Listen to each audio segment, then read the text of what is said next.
Former Israeli Defense Forces spokesperson. You served in the IDF, as I mentioned, 24 years, now a senior fellow at the Foundation for Defense of Democracies. Obviously, this president right now, he gets right back to work on our response to these continued Iranian proxy attacks on our U.S. forces. What message do you believe that we are currently sending in the way we have responded? Well, use the example of, Iranian attacks on Israel, which there have been many.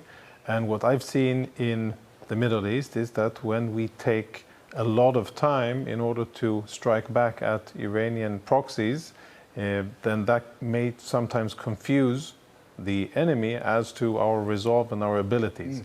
And on the other hand, when we do strike, and strike well, based on intelligence, and hit the Iranian senior officials and military officials, we do it well. Most of the times, the Iranians, they step back because they're very good at operating others and sending others to die for them, but they're not so brave in combat themselves. So the war continues to rage between Israel and Hamas. We hear from the United States that they are trying to broker a lengthy pause in the fighting, ceasefire, others would call it, of maybe 6 weeks or so in an attempt to get the hostages back.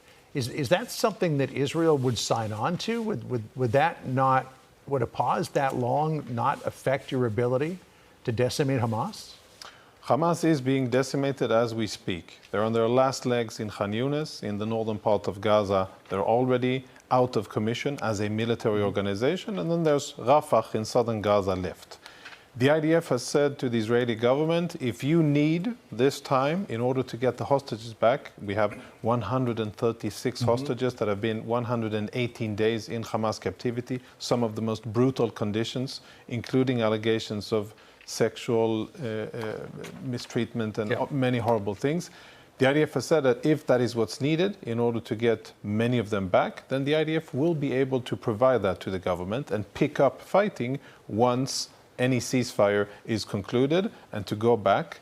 The army is very focused on what needs to be done. It is to completely dismantle Hamas, and it's in the good direction now. Hopefully we'll have the ability, the political and diplomatic ability, to continue and stick to it towards the end. Jonathan, our viewers got to know you throughout this war since the very beginning. You appeared in your uniform right in the middle of everything.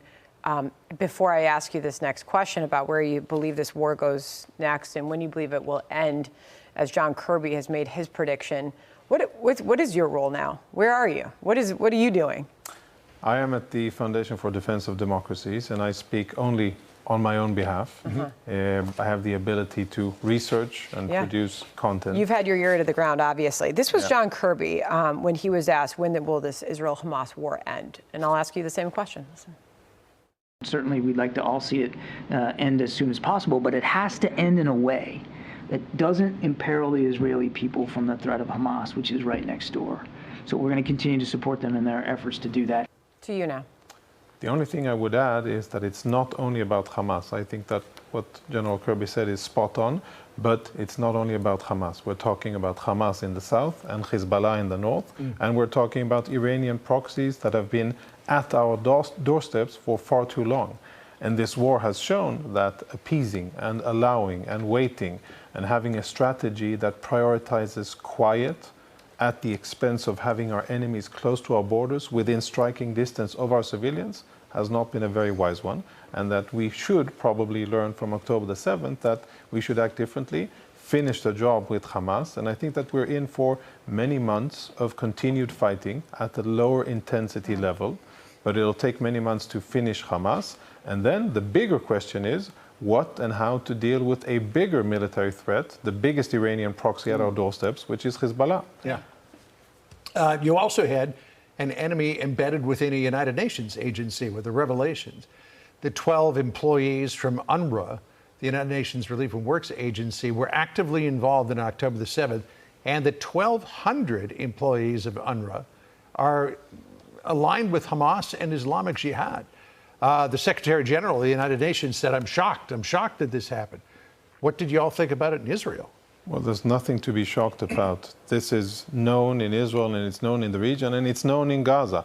UNRWA is a facade and a front for Hamas. Without UNRWA, Hamas wouldn't have been able to spend all the money and efforts that they've spent on building tunnels and acquiring weapons and training their combatants, because someone else, UNRWA, by the way, with a lot of US taxpayers' money, are taking care of taking out the trash and providing so-called education for the civilians. UNRWA is an obstacle for an end to hostilities and for achieving a just and lasting peace in the entire Middle East, not only in Gaza. That is how I see it, and I think anybody that really wants peace, not just to have a tool at attacking Israel, but anybody that really wants peace, he should first and foremost, in a responsible and measured way, get that organization off the books and unfund it and just get rid of it, so that Palestinians can get back to building their lives and Israelis can have security. Well, thank you for stopping here while you're in New York. We appreciate you joining us. Good to see you in person. Thank you. Thank you.